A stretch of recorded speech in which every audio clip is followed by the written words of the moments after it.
घृणा की हानिकारक मनोवृत्ति।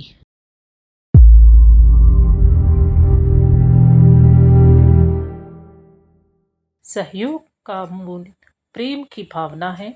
अगर हम अपने परिचितों, पड़ोसियों से प्रेम युक्त व्यवहार करेंगे तो पारस्परिक सहयोग की वृद्धि होती जाएगी। इसके विपरीत, यदि हमारे हृदय में दूसरों के प्रति घृणा की भावना रहेगी, हम अन्य लोगों को तिरस्कार की दृष्टि से देखेंगे, तो इसके परिणाम स्वरूप हमारे आसपास व मनुष्य का वातावरण उत्पन्न होगा। इसलिए सहयोग के इच्छुकों को घृणा की भावना से सदैव दूर रहना चाहिए। यह दूसरों के लिए ही अहितकर नहीं होती, वरन स्वयं हमारे लिए भी घातक सिद्ध होती है।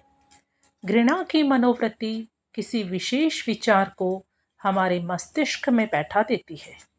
संवेगों के उत्तेजित होने पर कभी कभी यही बाह्य विचार का रूप धारण कर लेते हैं, और जितना ही अधिक हम उनको भूलना चाहते हैं, उतने ही वे हमारे मन को जकड़ते जाते हैं और अंत में मानसिक रोग का रूप धारण कर लेते हैं।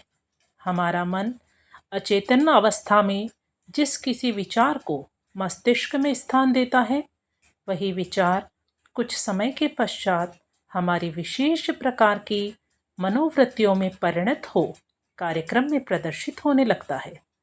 मान लीजिए कोई आदमी एक कोड़ी को देखता है और उससे उसके हृदय पर गहरा प्रभाव पड़ता है, तो वह उसी के संबंध में विचार करने लगेगा। ये विचार धीरे धीरे दृढ़तर होते जाते हैं और इन पर ध्यान केंद्रित न करने की इच्छा रखते हुए भी वह व्यक्ति इनका आना रोकने में अपने आप को असमर्थ पाता है। अगर यही अवस्था काफ़ी दिनों तक रही तो इस बीमारी के चिन्ह उसमें भी प्रकट होने लगते हैं और अंत में वह कोढ़ी बन जाता है। अतः जब हम किसी ऐसे व्यक्ति को देखें जिसके कारण हमारे मन में घृणा की भावना और तत्संबंधी बाह्य विचारों से हम बहुत कुछ अंश में मुक्ति पाने में सफल हो सकेंगे। हमको बहुत सी मानसिक और शारीरिक बीमारियां केवल इसी कारण से होती है कि हम उनसे स्वभावतः घृणा मानते हैं या उनसे डरते हैं।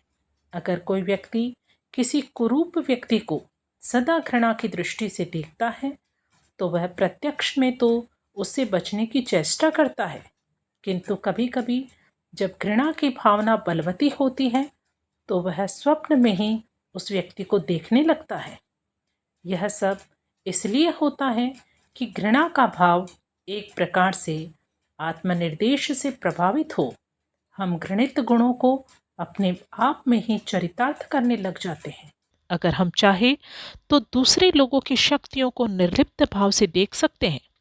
इससे हमारे मन पर कोई भी बुरा प्रभाव नहीं पड़ने पाता।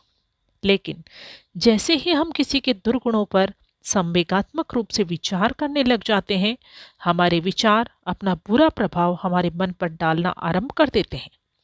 साधारणतया किसी व्यक्ति के दुर्गुणों के संबंध में बार बार सोचने से हमारे विचार संवेगात्मक रूप धारण कर लेते हैं। इस प्रकार के विचार सदैव हानिकारक होते हैं। इसी सिद्धांत को ध्यान में रखते हुए संसार के सभी महापुरुषों ने अपराधी को क्षमा करने का उपदेश किया है। अपराधी को क्षमा प्रदान कर हम अपनी घृणा की भावना का सहानुभूति के द्वारा रेचन कर डालते हैं। घृणा की मनोवृत्ति का मूल कारण हमारे मन में स्थित कोई ग्रंथि होती है।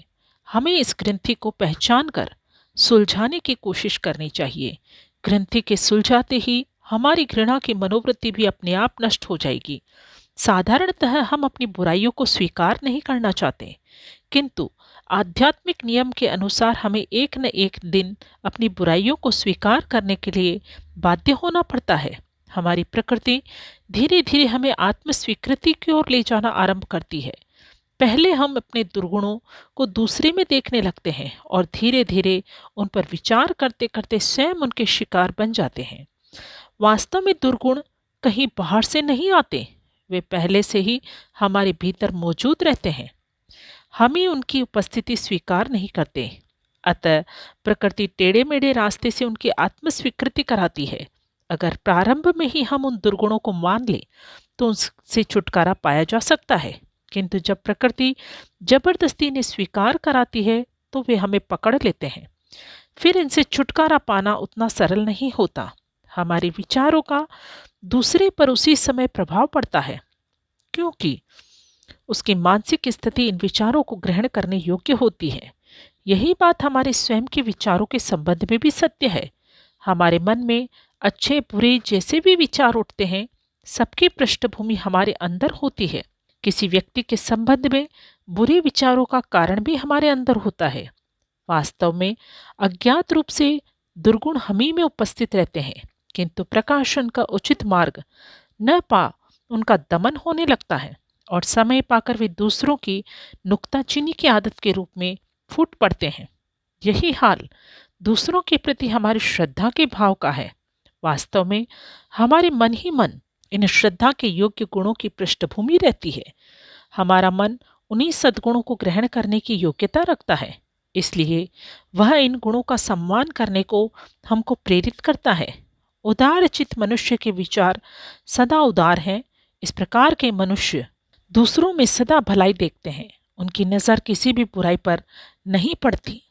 प्रस्तुत है पंडित श्री राम शर्मा आचार्य जी द्वारा रचित गायत्री मंत्र के गो अक्षर की व्याख्या, सहयोग और सहिष्णुता। यदि आपको हमारी ये वीडियो पसंद आई हो तो इसको लाइक करें, कमेंट करें और शेयर अवश्य करें। हमारे YouTube चैनल ऋषि चिंतन को सब्सक्राइब भी कर लें, साथ ही बेल आइकन को भी दबाएं ताकि आने वाले वीडियोस की नोटिफिकेशंस मिलती रहे। धन्यवाद।